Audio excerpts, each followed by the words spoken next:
You say you're a book, na na na. Well, I like to read books, na na na. Let me read you. Let me read you. You say you're a book, na na na. I like to read books, na na na. Let me read you. Let me read you. Oh, oh, oh, oh, oh, oh, oh, oh. Oh, oh, oh, oh, oh, oh, oh, oh. You say you're a book, na na na. I like to read books, na na na. Let me read you. Let me read you. You say you're a book. Well, I like to read books. Let me read you. Let me read you. Double tip. And then a big and then a bird. A book. Mortal Kombat.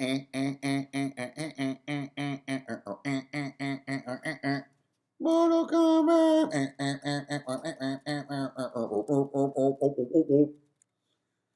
Wow, man, haven't thought about that one for a while. It reminds me of Killer. She's a killer. Killer. She's a killer. Killer.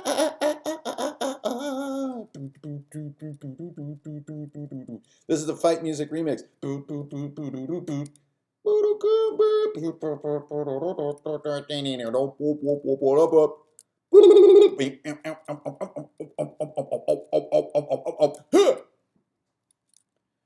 Oh, you say you're a book. Na na na. I like to read books. Na na na. Let me read you.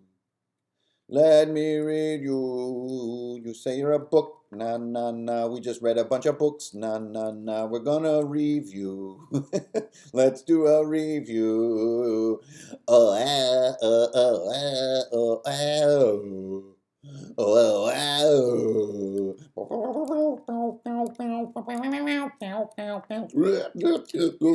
oh God. Sand squid. Some kind of killer boar type creature emerging out of the shadows. Oh yeah, you mean how does it go?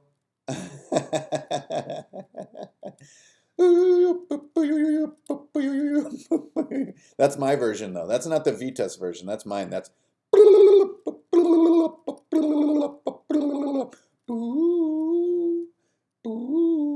his is slightly different than that. His is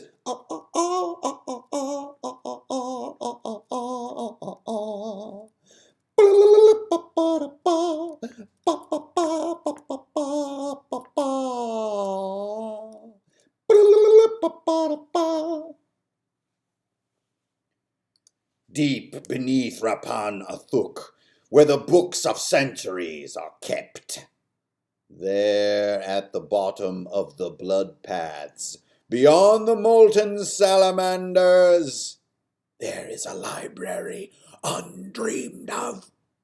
And in this place, there is a strange set of tomes called Trudvang, among other things, and today we will discuss them all. Welcome to the Lair of Knowledge. Okay, greetings, program Hank Fernail here. I got a bottle of mead right in front of me. I'm screeching like a pig. Oh, yeah. Greetings. With a cloak on, drinking feels very different. A fine day. Be gone! Cloak of the ancients.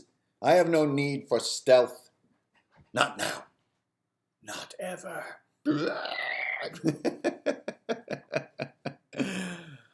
Oh, man. Yeah, wow. Well, Vitas is freaking fantastic. If you're not familiar with Vitas, you need to log on immediately. And as for the $5, that deserves a sip. Thank you.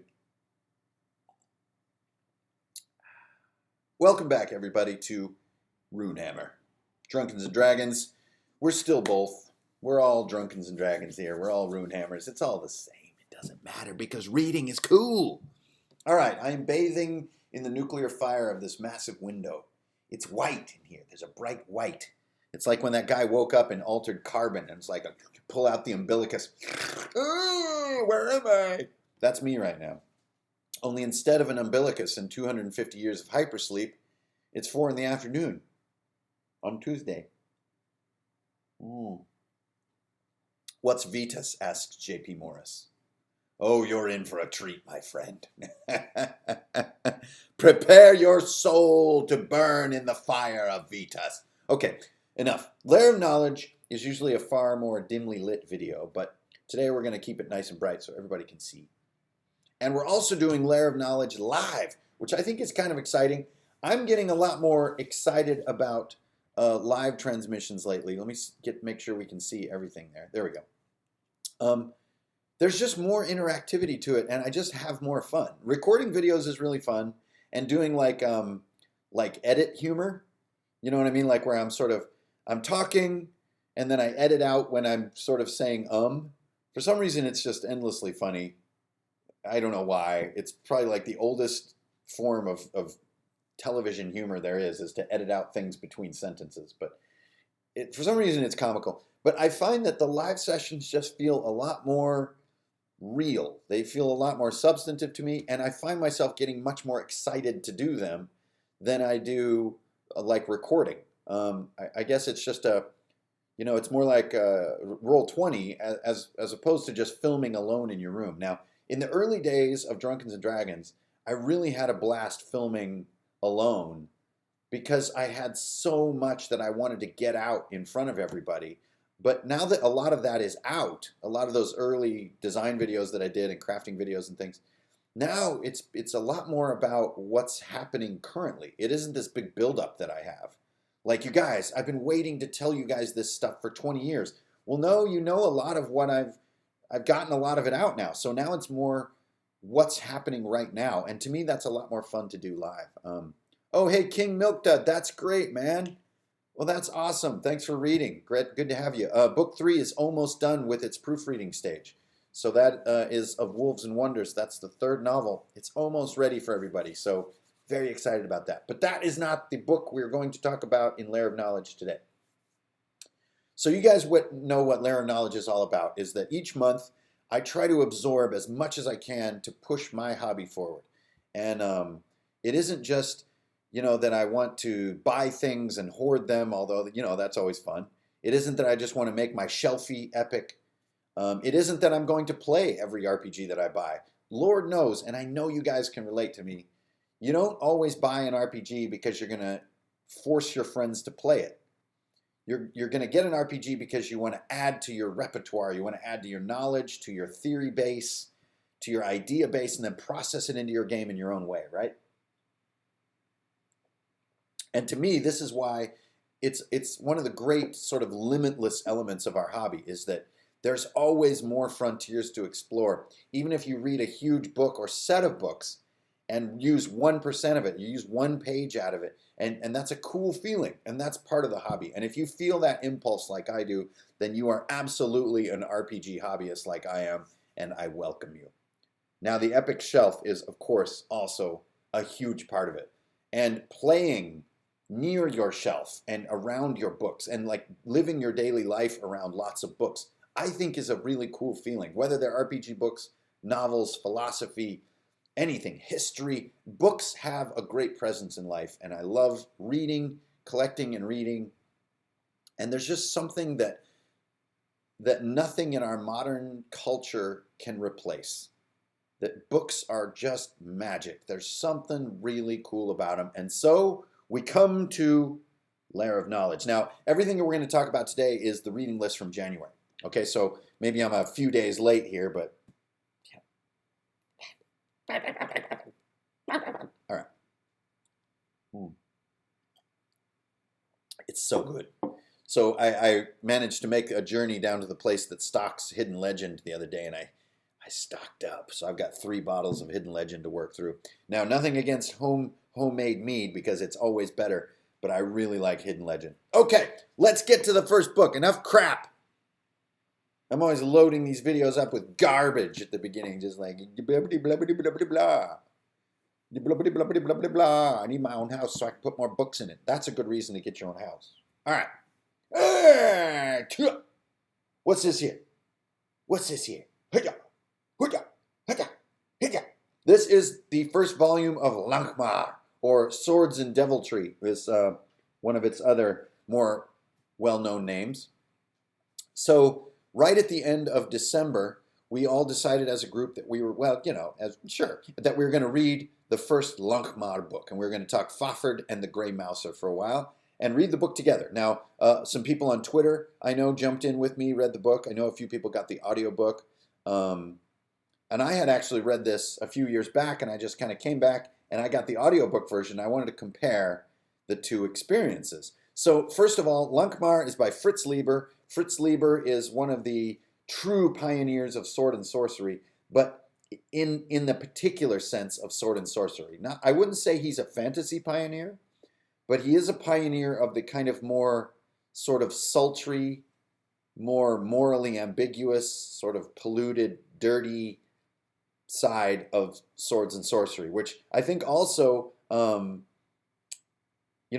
is one of the great pillars of this genre, because Conan is very morally ambiguous, Is he a thief or a king, or both? Is he noble or selfish? Kind of both. And I think this is the magic of the Fafhrd and Grey Mouser series, is that they ride some of those fun, strange juxtapositions that happen in sword and sorcery, not in fantasy at large.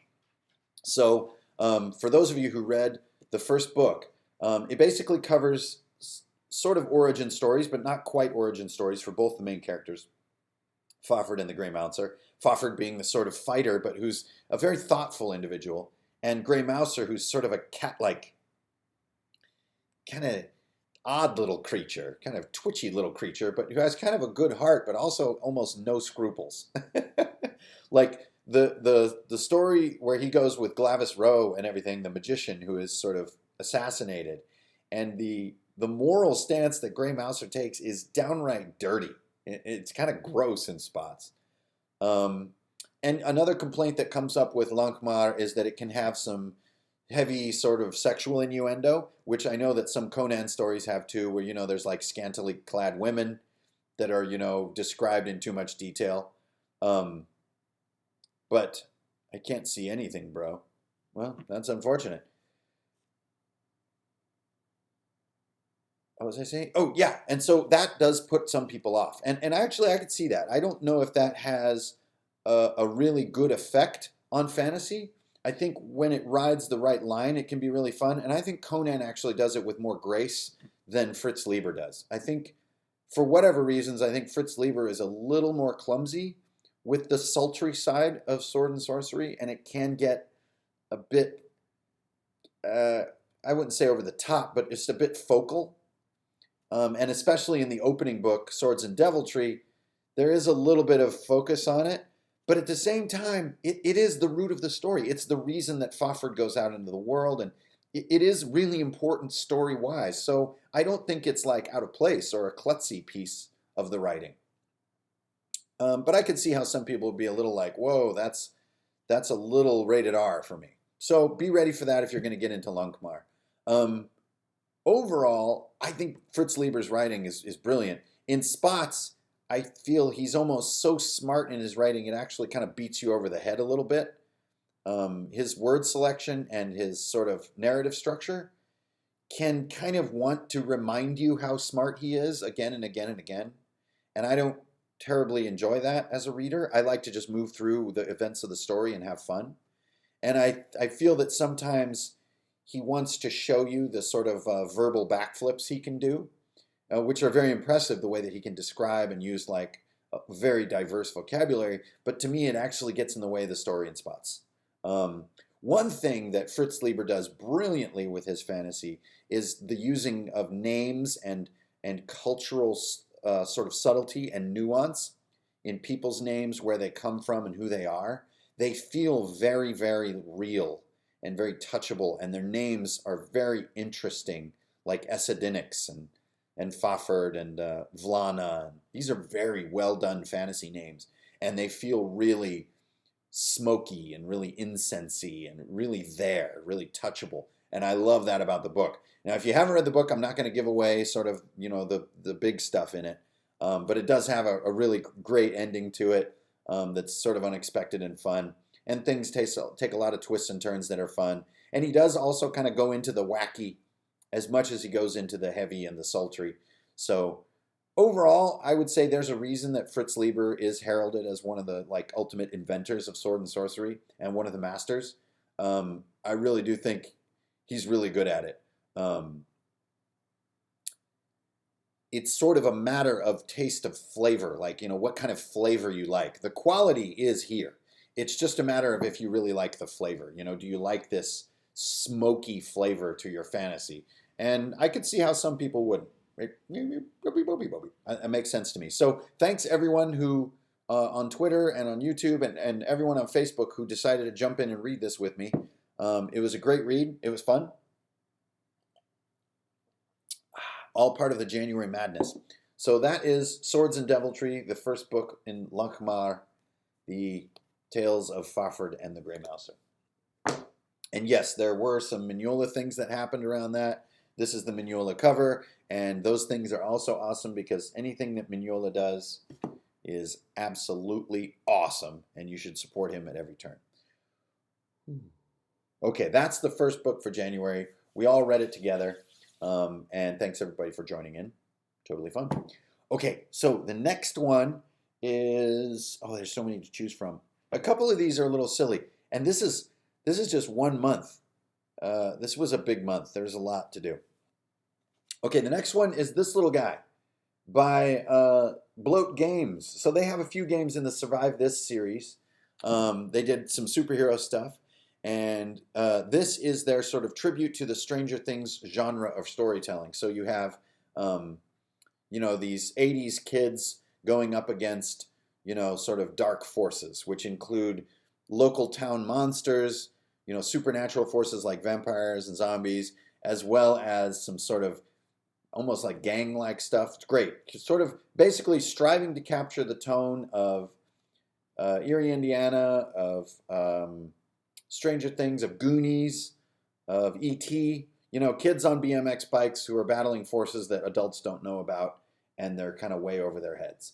And the social dynamic that can bring to your table. The other, high-profile game that did this is Tales from the Loop, which was another Kickstarter, with arguably some of the best art that's ever been in an RPG book, which was Tales from the Loop. Absolutely incredible paint work by that, I believe, Swedish concept artist who did all that stuff.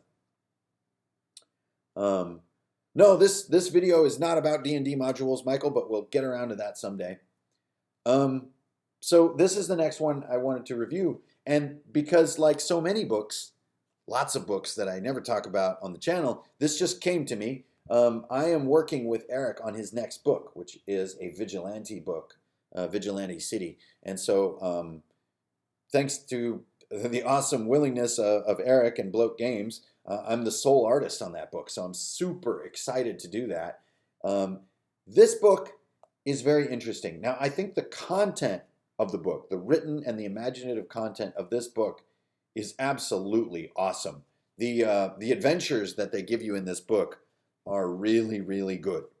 They're really good. They're very clever, and the content of it, I could see it leading to a lot of table fun.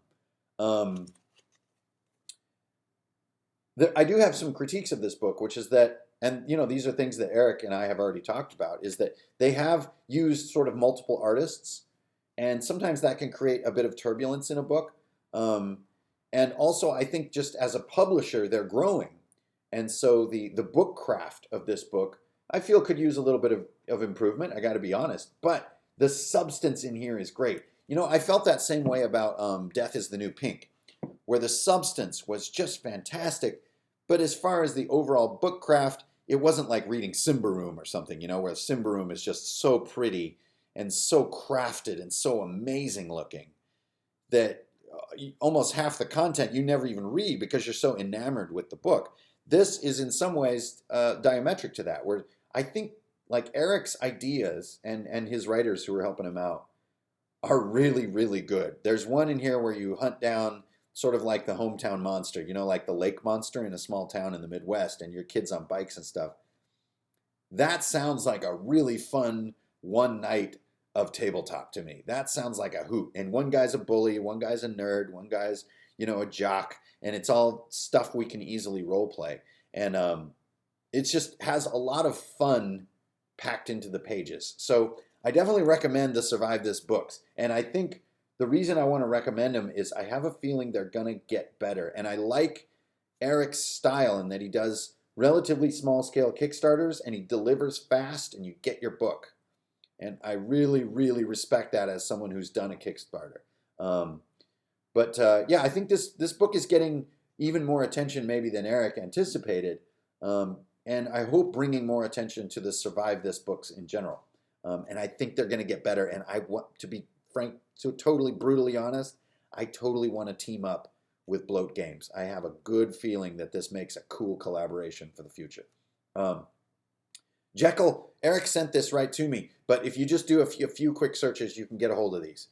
You can't get the red cover Kickstarter exclusive anymore, but you can totally get these. I know they're available on Lulu and probably directly from Bloat Games, so just look that stuff up. Anyways, this book, really fun. You know, some of the art is really cool, and some of it I don't like too much. But the readability of it, the simplicity of it, and also Eric is a right out in the open sort of original school fan, and so you basically have super simple first edition here, first edition D&D, as far as some of the root mechanics, and they are so intuitive and so basic and so good. It's a lot. I mean, I don't want to toot my horn the wrong way, but a lot to me the spirit of ICRPG, which is that it takes the roots of what D20 is. Basic stat bonuses, D20 targets, beat the target, use your bonus, get a skill for a little extra, use some narrative. It's so basic that it lets you focus on good adventures, which to me is the root of our hobby, really. It's not systems, it's not mechanics, it's not looking things up. It's how good is your adventure and how good is your pacing at the table. How good is your DM at evenly spreading the glory around the table? And I have a feeling this book, if you just jump into it, I know I'm going to run one of these this year. I'm going to run the Pope Licking. Is that what it's called? Pope's Lick? Pope Licking Monster? Anyways, it's this crazy like lake monster in this small town, and I need to run that adventure at my table. So there you go. There's that one. Running on and on and on. This one I had so much fun with. I just took it to pub, and I just sat and drank beer and read the whole book in one go. Really fun. How many pages? Is that the worth of a book? It's about 200 pages.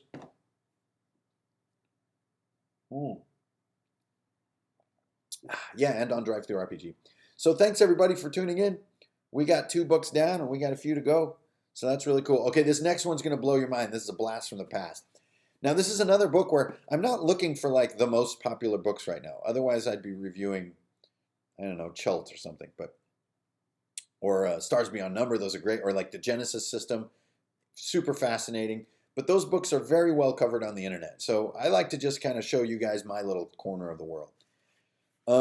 Next up, Kirk Tate sent me this book directly. Now, as many of you guys know, I am releasing a book, I hope this year, called Blood and Snow.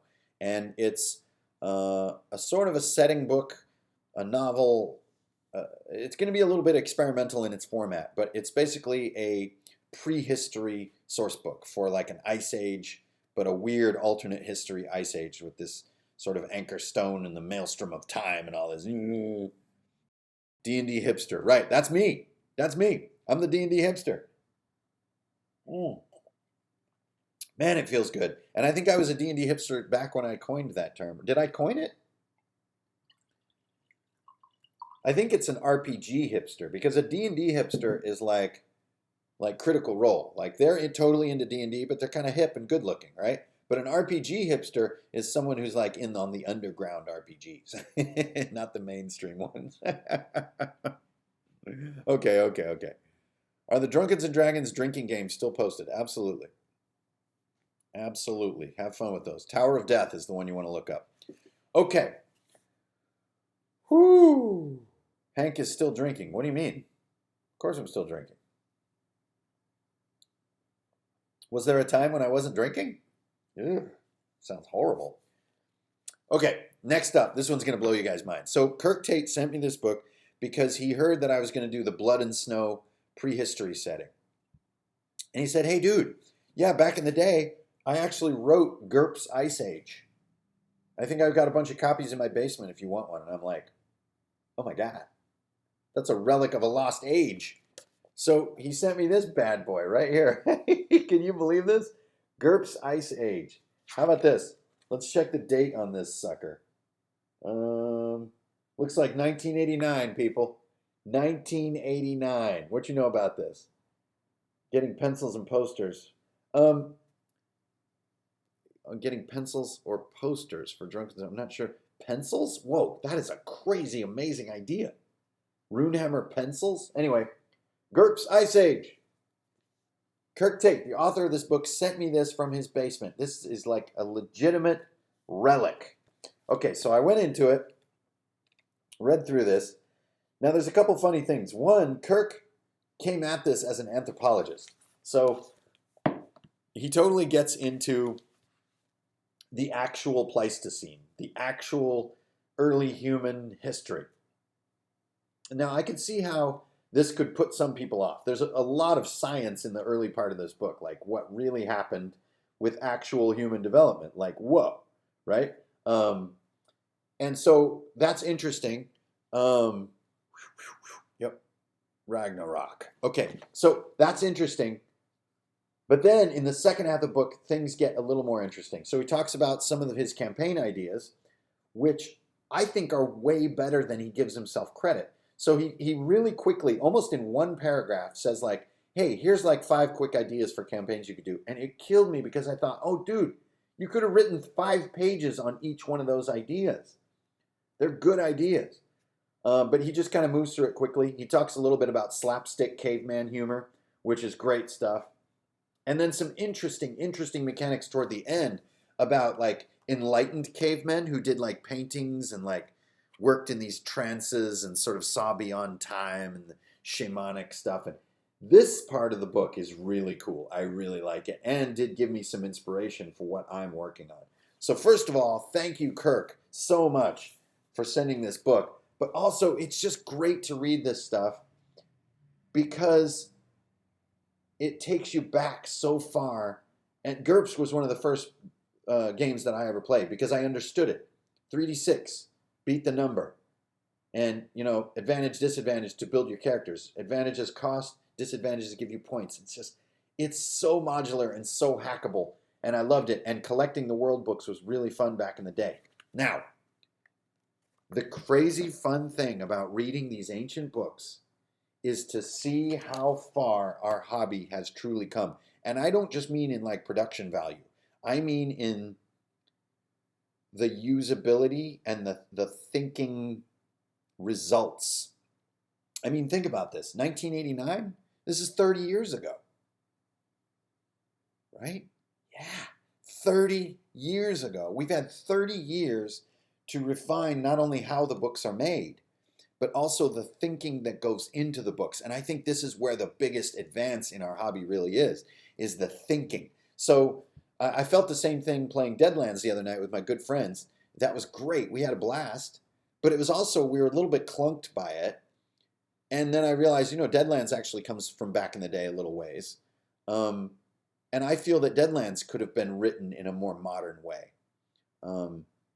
And I think there is a really interesting and satisfying feeling to look at the hobby over the span of decades and to see how GURPS, you probably wouldn't play it right out of the book. Like I have the latest GURPS core book and it's a little cumbersome, I gotta admit. There's so many lists that I get a little tired, but the core mechanic and the way that it innovated on RPGs in its time, because Steve Jackson's a bloody genius and always has been, one of my favorite game designers of all time.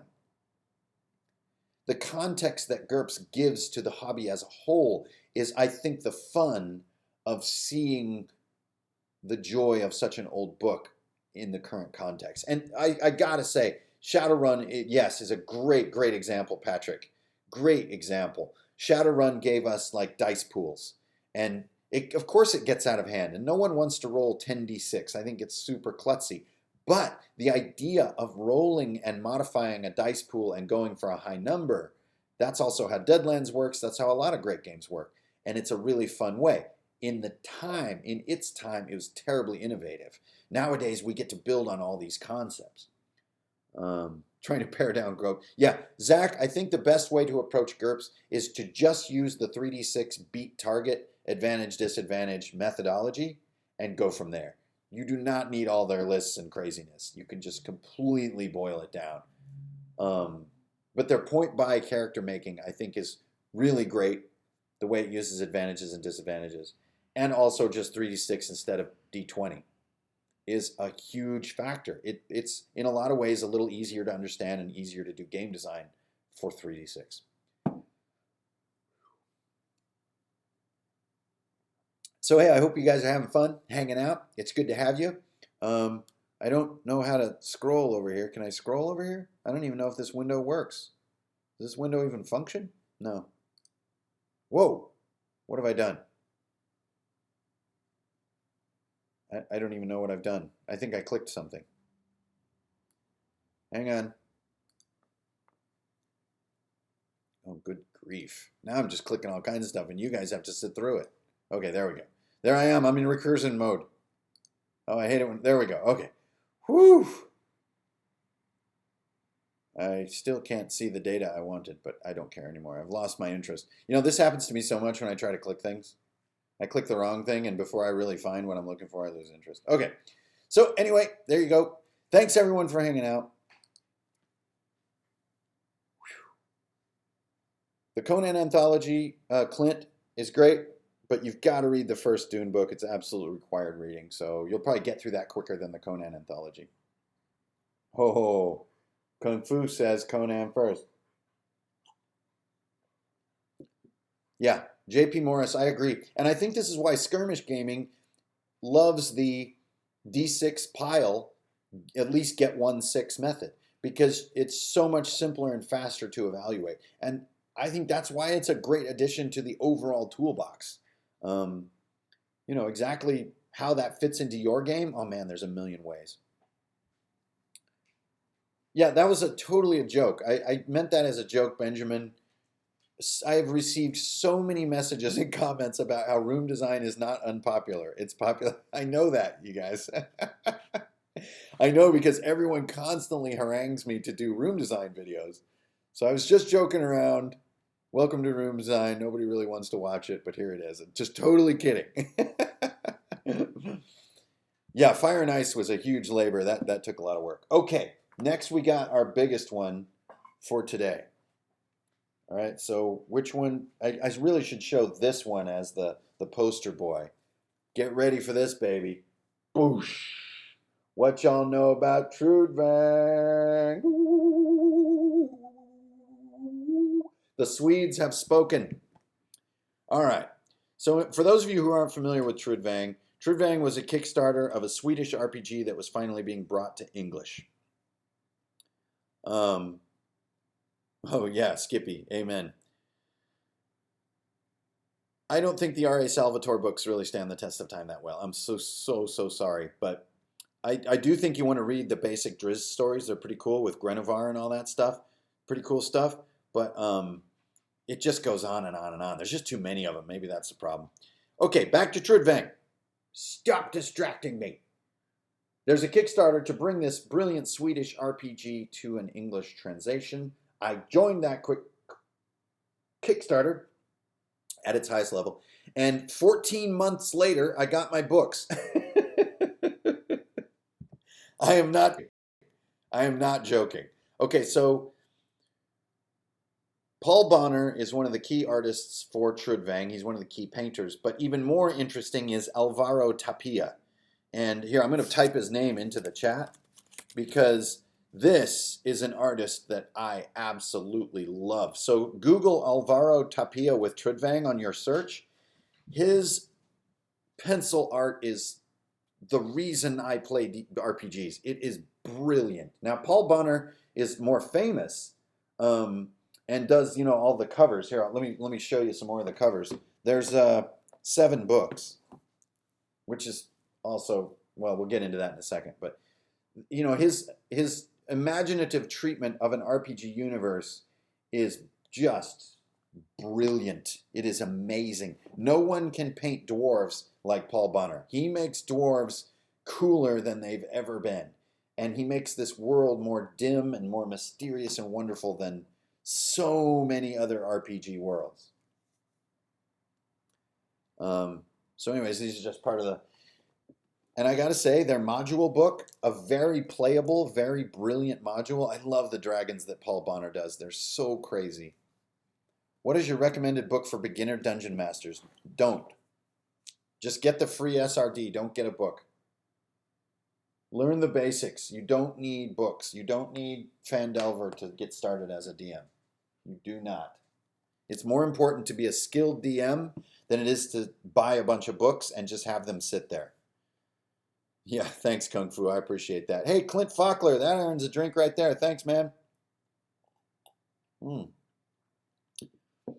drop $1 in the skull, I drink some more. All right. So Trudvang, what's the verdict on Trudvang? That's got to be what you guys are wondering, right? Where do you recommend purchasing cheap minis? There's no such thing. You want to spend less on minis, you get crummy minis. Get good minis. You'll like them more in the long run. All right. Yeah, Book of Vile Darkness is amazing. Has nothing to do with 4th edition. It's amazing on its own. Trudvang. What's the verdict? Trudvang was very expensive. I waited almost 1.5 years to get Trudvang. The art is second to none. It is absolutely amazing. But if you guys are looking for the art of Paul Bonner and Alvaro Tapia, the place to get it is the Trudvang art book. Do not get the 7 RPG set or 7 book set. I mean, look at this. This is just, it's over the top. So do I need this many books to play an RPG? If you do, something is deeply flawed about it. So then I got to get into it. So Trudvang does a few things brilliantly. It's extremely poetic. It's got a sense of its own identity, which is undeniable, very tangible and very unique and very identifiable, very itself, if that makes sense.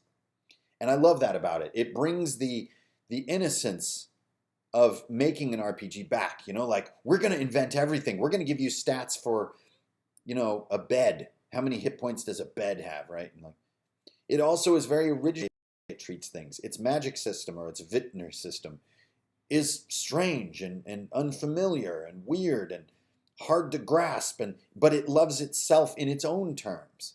And there's something magic about that. GM advice in a printed book. Well, I like Dungeon World and I like ICRPG. Oh, you guys did Song of the Fen. That's fantastic. Dezu 6. That's great to hear. Okay, so there's also some moments in Trudvang which are true symphony. Like when they're just talking about stat bonuses. Like what does it mean if I have a +3 strength, right? It's a classic question in all RPGs when you're making your very first character. Like, is that like Hercules or am I like Arnold Schwarzenegger? Like, what are we talking about here? They give these super poetic, world-based descriptions of what stat bonuses are like when other people encounter you that are brilliant, that make you excited to be your character. And the classes are fascinating and new and rejuvenated from a lot of the tired sort of feel that some RPGs can have. Unfortunately, all the wonders of Trudvang are locked away. They're locked away behind 2 things. One is translation. I know that they put a ton of work into translating this into English. They came up short. For one thing, all of the key terms in the book are still Swedish. And so for an English speaker, they all sound like the same word. They are impossible to remember. They're just like Scherwirkenfliegen. All of them. And I know that they're trying to be authentic, but for an English speaker, it just sounds like just spaghetti. You just can't remember the words, and everything is named these odd names. Even the very title of the RPG itself, like, do you guys want to come over and play Trudvang? And they're like, what? Yeah, you can be a Vintner user or whatever, and they're like, I don't know what that is. And then you say, oh, well, you can have Habelhammer, and they're like, is that the magic? I don't. The barrier that this translation problem creates, I know it may sound silly, but it is insurmountable, at least for me. The confusion that the Swedish words introduces makes it impossible to reach an improvisation comfort with the game. And this brings me to my next big critique, and I'm super sorry to Riot Minds because I think they're bloody brilliant. But the organization of the game mechanics is such that I can't, after spending 2-3 weeks trying to prepare, maybe to run a test session with friends, I don't know how to do it. I don't know how to play this game. I still don't get it.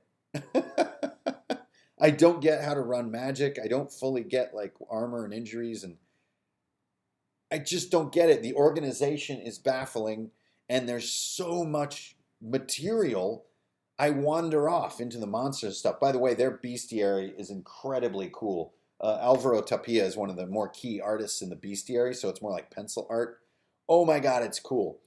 But again, like I said, you can witness a lot of this art just through the art book or just through Googling Alvaro Tapia Trudvang or Paul Bonner Trudvang. And this stuff is inspiring. It's amazing. But it's hidden behind so much stuff and such an organizational swamp.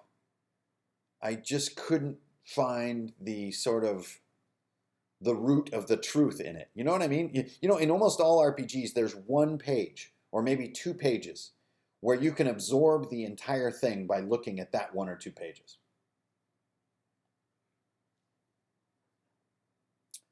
Without that comprehensional shortcut, I just found myself incapable of figuring it out enough to run it. And I'm so sorry to Riot Minds who made this brilliant RPG. But also, you guys have got to improve your Kickstarter experience. I'm sorry. Waiting a year and a half for a thing is no. I would rather get just the player's handbook in 2 months than 7 books in a year and a half. So there's that. So yeah. And I can't even remember how much this thing cost. It's just like, wow. But like I said, the artwork, the tone, the sort of imaginativeness of it, it's a masterwork. So if that's enough for you, then go ahead and dive in.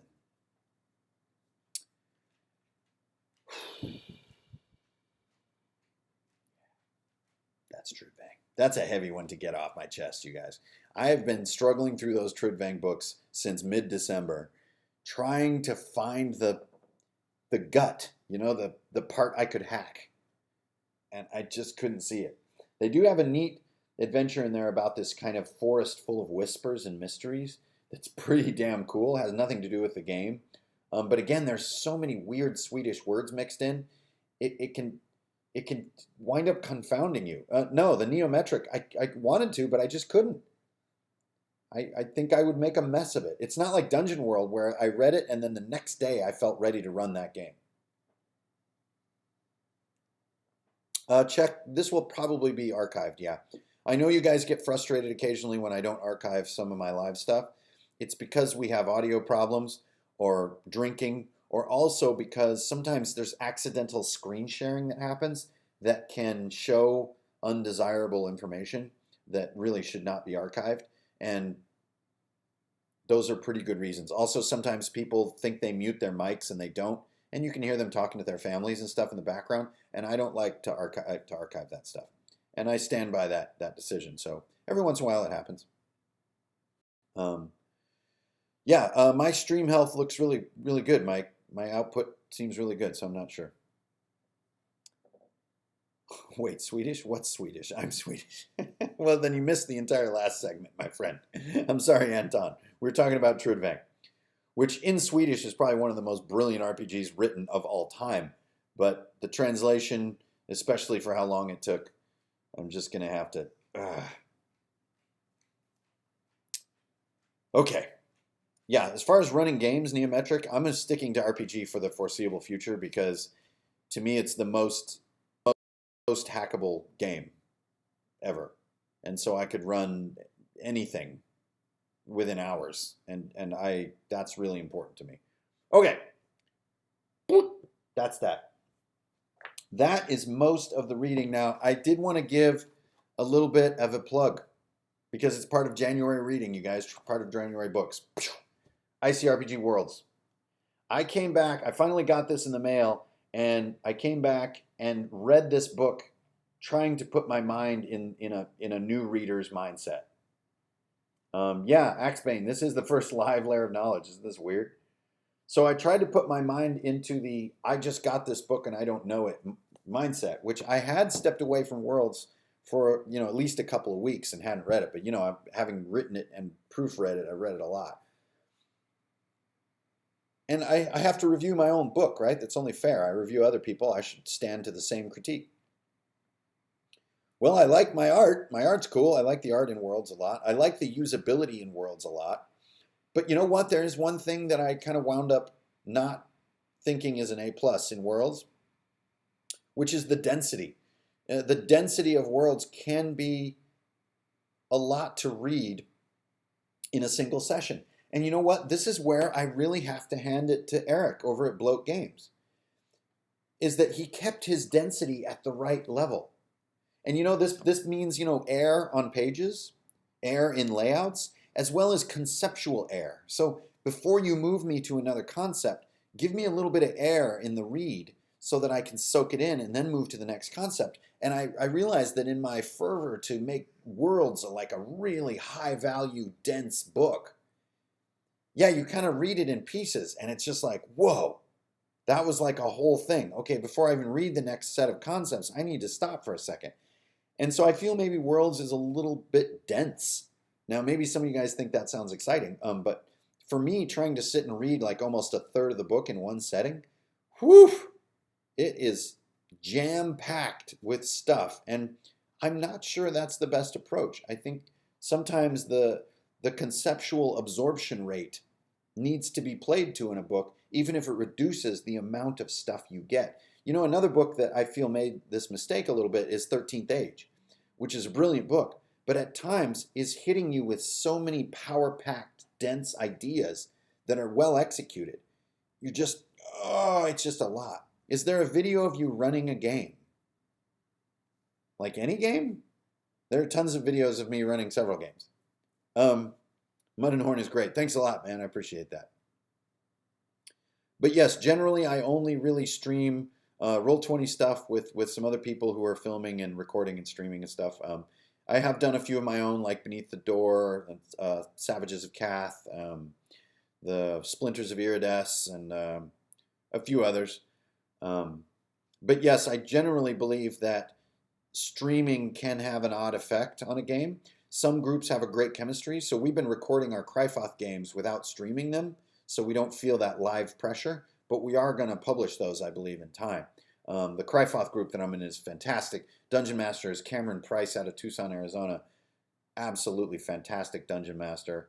I really hope that we are recording or streaming our Aliens game with Alex Alvarez, too. He is a fantastic, really fun and fast-moving DM. That's a great game. Oh my God, do I like Gamma World. Please raise your glasses to frickin' Gamma World. I frickin' love Gamma World. Dazoo, no, this is what's so crazy. I am not running a campaign right now. I am a player in several games right now, and I can tell you guys, there's no better way to learn the art of dungeon mastering better than to be a player. When you're a player, you see the desire that the player has, what you want. And then later, as a dungeon master, you can play to that. You know what the players want because you were there. And I know a lot of people spend all their time being dungeon masters, and I don't think it's a good way to master being a dungeon master. Run a game we can watch. Well, you can watch Roll for Effort. You can watch any of those games. I will be running some of the Living World games. We're running a West Marches style Living World in Alfheim from the ICRPG Worlds book. Whoop! You can join that Living World community on the Google Plus group, And basically, Living World is where the actions of all of a pool of players all contribute to the world story, and the world story then pushes the next adventures forward. It's a really fun, dynamic way to include everybody and drive a bunch of crazy things that you never saw coming. Yeah, on YouTube. Well, you can search the words roll for effort and see what happens. Hey, Ferruccio! So yeah, if you guys tuned in on Friday night, that reminds me, Fall of Arnor was Friday night. We played a battle suit adventure with 5 of my immortal supporters from Patreon. And I don't know, Ferruccio, what you think, but I thought it was pretty damn awesome. It was really fun to see you guys battle through impossible odds, to face those difficult scenarios and figure it out toward the end, and self-sacrifice and everything. It was absolutely fantastic. The sequel to that game is going to be this Friday. That's called Death on Krell, and it is the events which occur a few weeks after the Fall of Arnor. So if you guys are interested in that, tune in live, and that may or may not be archived. So if you tune in live, could be your only chance to see. And that is a game that I'm running. So, but even better is being a player in a badly ran game. Well, yeah, I mean, it's not as fun, but it does help you see a lot about what the keys to dungeon mastering are. And I have to say that, you know, I talk about this topic a lot. I play with a lot of groups. I do this full time. Do I recommend ICRPG? Yes, I absolutely do, Jekyll. But I have to say that the number one thing I think that makes for a good DM is movement and following turns. You know, it's your turn. What do you do and what do you say? Okay, you're done. It's your turn. What do you do? What do you say? Okay, you're done. It's your turn. What do you do and what do you say? And keeping it moving. Because certain players will hog the table. They will talk too much. They will consider too many variables. They will role play too long. And it leaves people out. The number one tip that I can give for all dungeon masters is to stay on your turns and keep it moving around the table. If 3 hours pass and I've rolled once or twice, I can't. It's very hard to stay interested.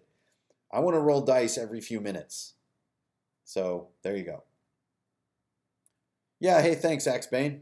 And Axebane also has a great ICRPG supplement called Moldy Codex, which has a really cool sort of undead adventure in his first issue. And I'm sure he's going to come out with another one. But look that up and grab it on drive-through as well. 20 minutes decision. No, Zach Andrews, you under-describe it. Try 2 hours. I mean, this stuff is real, and you guys know it. You've been at these tables, and it's up to the DM to have the authority to keep it moving. So, you know, and also quieter players just get steamrolled. They don't ever do anything. And you guys may think that I'm sort of a very outspoken player, but I'm actually can be a very quiet player. And I like to be called on before I speak.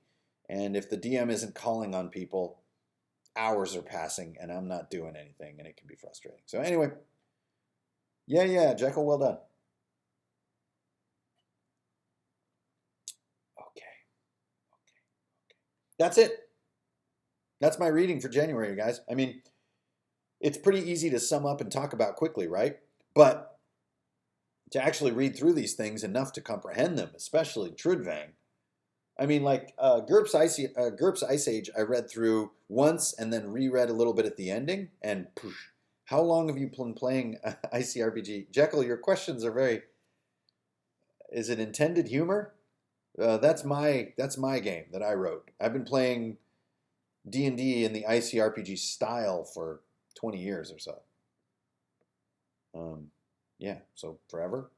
Hey, it's Keith. What's up, Starships? Good to see you, my brother. So, speaking of Keith, the ultimate Conan fan, it could be next week or it could be the one after, depending on how commission work plays out. But I'm going to do my first charity stream. So all the proceeds from the stream are going to go to the Wounded Warrior Project. And I'm going to do a live fireside reading of Red Nails, the infamous Conan story. So I'm going to read that to you guys live and hope we can get the donations rolling, and all the proceeds, 100% of the proceeds of that evening will go to the Wounded Warrior Project. So keep an eye out for the announcement on Facebook, but that will either be next week or the following. I'll also put an announcement up on the discussion or community part of YouTube. So I really hope you guys can show up and throw $1 in the skull for the warriors that return from all the battles in this world and need our help. So we're going to be doing that really soon. And also, Red Nails is freaking awesome. So let's read it together, and it's going to be great. Now I'm just kind of kicking it on the chat because we got about 15 minutes left.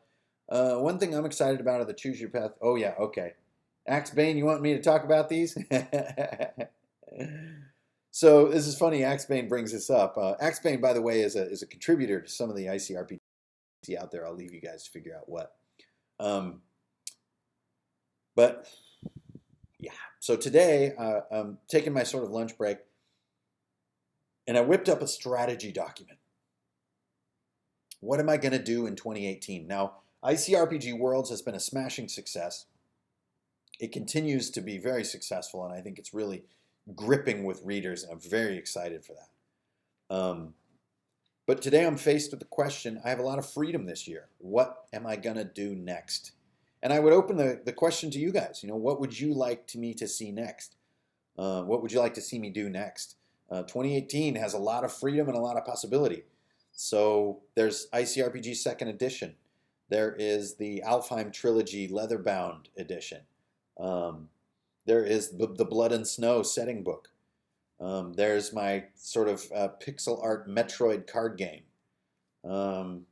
There is what Axebane just brought up, which reminded me of this whole thing, which is the Path of Doom books that I'm writing, which are Choose Your Own Adventure books. So it's like a solo RPG. It uses a few resources too. It isn't just Choose Your Own Adventure. It uses 3d6. And of course, I'll continue to write stories for Patreon and continue to do videos on YouTube and do room designs and Lair of Knowledge and continue to do Rangers in Media and all that stuff. Yeah, could do more maps. But yeah, Clint Faulkner, Path of Doom, he says. Yeah, Kung Fu. I did the art for one of Kung Fu's crazy text adventures that he does. Those are really cool. They're digital style, so they're on Newgrounds. But yeah, Path of Doom is 3 adventures in the first book. Each one is about 80 pages. Moral Imperative is a tough subject to do more videos on, Neometric. That is, a somewhat self-contained topic. So to do more videos on that topic is quite challenging. And I'm finding that to be true of a lot of this stuff, is that you can't just do the same video again. And so how do you keep going? How do you keep expanding? And that's why I think room design and dungeon design and stories and reading and stuff are so limitless, is that they just never end. But some of the real deep principles, like the 3Ds or the 3Ts and those videos that I did, I don't see any way to expand on those, and I just want to continue to use them, not necessarily sort of remake them. Yeah, solo adventure for Moldy Codex. Oh, outstanding. I think there's something really fun about solo RPG play, and Pencils and Powers is really fun and turned me on to that. I think there's a lot to it because I think a lot of the hobby is just sitting and reading, or doing something like a crossword by yourself and enjoying that. I think there's a lot to that. I don't think that's weird in any way. That's like building a model plane. You do that by yourself, but it's totally cool. I build my Gundams by myself, but that's not weird. That's a fun hobby to do alone. And I think there's a part of the RPG hobby that really has a home for sitting quietly and enjoying some tea and living in your own imagination. I mean, hell yeah, man. Lord knows I love that shit. That's the essence of being a craft DM or any DM. You're sitting and writing and planning. Getting any time off to game abroad. Oh man, yeah, Patrick. So I'm starting to try to work out my 2018 travel schedule. Definitely going to make time for Gen Con. I'm going to try to make time for RenCon down in Tucson, and maybe Phoenix Comic Con as well. I'm not sure. I'd love to get back up to Canada. And I would love to get over to the UK. I think there'd be some really fun game sessions over there. Chris Hatley could host, show me around, and we could eat some weird breakfast and, and go to bed early. It'd be really great. She worked at TSR and kept suggesting Gary another leadership, and they kept saying it was a bad idea. I kept saying what was a bad idea? Oh, solo play. Oh, yeah. Well, I don't think that Dungeons and Dragons proper and solo play are a very good fit. those brands don't go together that well. Dungeons and Dragons is a table group brand. And so I could see that response, that isn't the brand of Dungeons and Dragons. Oh, great, Ben. Hey, man, have a good. So, yeah, I mean, yeah, bangers and hash, right? Yeah, man, the UK has some crazy breakfast. Blood sausage, get out of here. And like, no one has well cooked eggs in the UK. That's a lamp. Oh, and then next to it is a giant purple worm. Oh man, Spain. I'm pretty sure you're describing Tracy Wright, or what's her name? The author of Strad, Ravenloft. I mean D&D. Bloody hell, beer fingers. Yeah, that's a lamp up there. Those are all my minis. Well, most of them, and then a lot of my terrain is also kept. Well, you guys have seen this. You guys have seen the rest of my room. A lot of my terrain is kept over there too. So it's all right out here by my game table with my, I've got seating for 6 and all my stuff all in one room with all the lighting and the big windows. And so it's a good place to game. We got a board game group going. The last one we played was The Thing, the frozen ice alien, which was amazing. Yep, big nerd. Don't really use that word around here, but I can't deny it. So that is about it, you guys, for Lair of Knowledge for January. And I gotta say, it's a lot more pleasant to do it live because you guys get to interact. No, this isn't my basement. This is my living room. This is the front of my house. Like right out there is my front yard. Yeah, I have a ton of stuff, Jekyll. I have tons of stuff. It's not even all out here. Oh yeah, Twilight Imperium. And I think the board games are a great way to keep your group together and to lighten it up and see who, if you can get some new members in your group and sort of change it up and just see what happens and then morph back in. I also heard the magic words that all DMs dream of a couple weeks, which is one of our players said, "Hey, maybe I should do a campaign." What? Did you just say you're going to DM a campaign? Oh my God, yes! Yes! One of my players is going to DM a campaign. So that's why I've been having so much fun just playing, like Cameron Price's campaign is just amazing, man. It's so fun and fast-paced and crazy, and his imagination is large. And, props to my Cryfoth survivors. They know who they are. What am I drinking? I'm drinking Hidden Legend, man. I'm going to be drinking this for a while. I got myself 3 nice bottles. I love mead, especially now that Ragnarok is over and back on a more normal workout schedule. Can I include ISBNs? Are you kidding? No.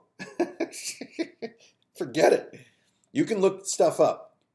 Dark Places and Demogorgons. Lankmar, Volume 1, also known as Swords and Deviltry. And then we have GURPS Ice Age.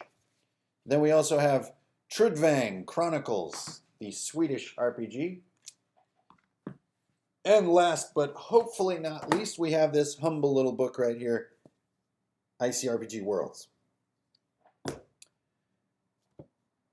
And it's starting to grip too. I know the Worlds just came out, so people are just starting to get their books and everything, but on the Google Plus group, it's starting to grip. People are getting their games going. They're pulling data out of there and running games. It's really exciting. Ghost Mountain is really, I think, super fun, has a ton of potential. And I think the crossover between Alfheim and Warp Shell is what's also sort of tantalizing some people's imaginations, seeing that the super far-flung sci-fi and the fantasy world have some strings that connect each other is quite intriguing, a lot like Spelljammer. Yeah, hey, maybe I should DM a campaign. You're just like, oh my God, yes! Oh, a very drunk video. Yes. I'm writing a pirate campaign. Any tips for a young DM? Hey, let me just recap what I said earlier. The biggest thing you've got to do, is keep the table moving, turn to turn to turn. Do not let one player dominate or eat time, and don't let time drag. Give each person 30 seconds or 45 seconds to play a turn. Move. Move, move. You want to keep the dice rolling and rolling and rolling. Let them talk and chatter all they want, but never let over talk or time hogging let any player feel neglected at the table, because you'll know when it's happening. There are players that are just off in space because it hasn't been their turn for like 2 hours. That's the only thing you can do wrong. Everything else is completely up for grabs. Bye, Hank. Later, Jekyll.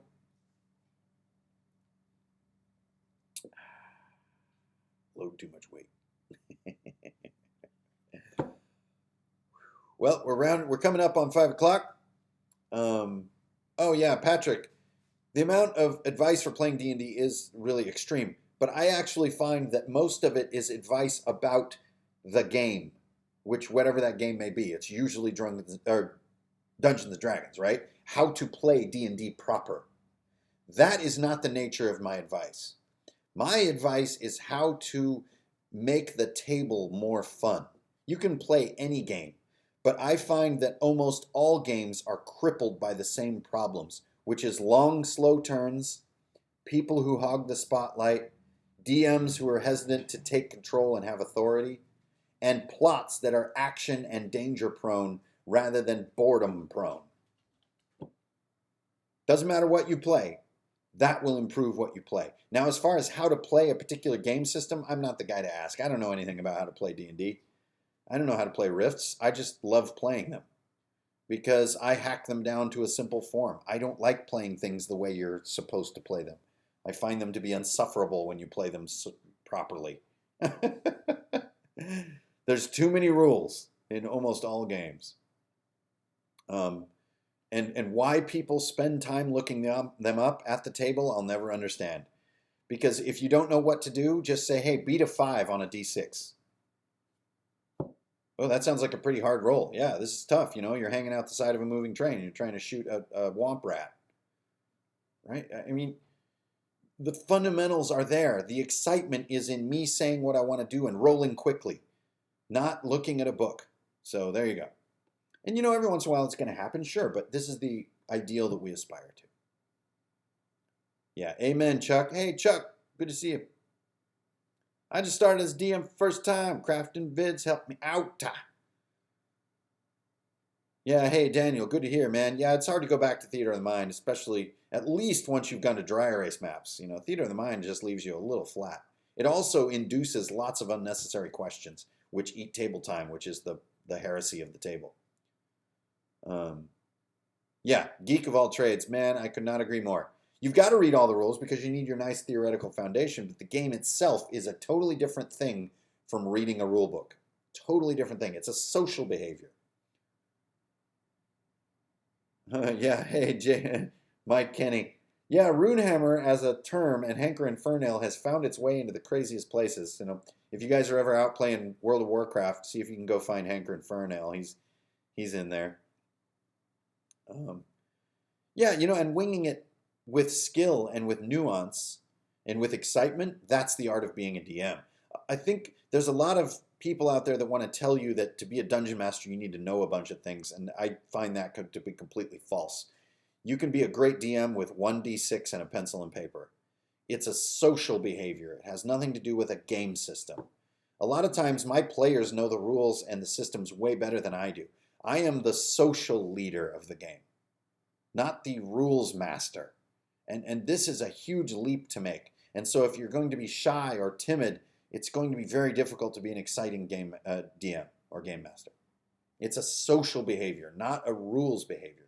And I think that's, at least in my opinion, that's going to be where you find. But you know, if you really want the technical knowledge, there's also great sources like Colville and WebDM and even WasD20 and all those guys who break down how to actually play D&D.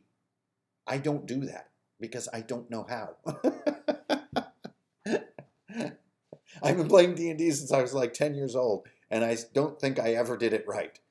But I've had a fuck ton of fun the whole way playing it wrong, and that is how I like to see the game, is that your friends come over and have fun. That's the fun. Now, if there's some D&D mixed in, awesome. You know? And if you find yourself not knowing what to do, the call needs to be quick, and it needs to get a dice rolling. Get the dice tumbling and let the dice decide. And if you can do that, everything's going to be crazy. Yeah, and I get a lot of recommendations for channels, so I'm going to have to look up Bacon Battalion. But, everybody watching, definitely take note if you see a channel pop up, because in this group, it might be good. So much mead. Yeah. And yeah, if you have problems and so on and so forth, it's always good to have just honest talks. And again, this is why it's such a social behavior. It's just, be honest. Be honest if you're feeling something with your players. Don't call up people out in front of each other. That's never nice. But just be honest. I think Colville is a great resource and is pretty fun to listen to, but he can be overwhelming for me. It's a massive data load. I do think that a popular part of our hobby is this kind of super fast talking data load. I think it's something that people in the RPG world find entertaining. And man, Colville's the master. I can't even front. And when he has a good hair day, he's better looking than Orson Welles. I'm just going to put it out there. Yeah, and then Mercer is the yin to Colville's yang. Mercer is the emotional DM and the quiet DM and the facial expression DM. He's masterful with that stuff.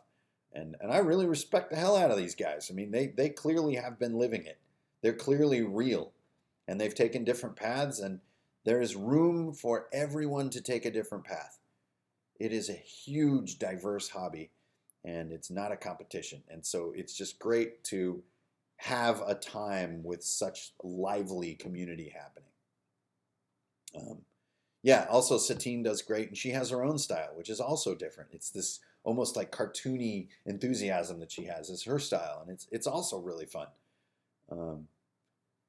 I just think that it all comes down to what you like, who your friends are, what's going on in your life, and how that can become an RPG. And that takes as many forms as people themselves, which is, as we well know, too many to even possibly begin to comprehend, because we are a diverse and wonderful species. And so our hobby is diverse and wonderful. So, all right, guys, it's 5 o'clock. I'm going to check out of here. I'm going to go make some dinner and, spend the evening contemplating all that is best in life. And I hope that you get the chance to do so tonight. Thank you, everybody, for tuning in. Thanks for those of you who chucked a buck in the skull. I appreciate it a great deal. And hey, everybody, just get out there, read some cool books. Let me know about books that I don't know about, and we'll figure out what to read next. I'm almost already done with Norse Mythology by Neil Gaiman, so we probably won't do that one. We're going to find something a little more off the beaten path and do that for the next book club, okay? So everybody, hey, it's been great having you around. I'm going to get out of here, and I'm going to go live. I'm going to live, Rambo. I'm going to live.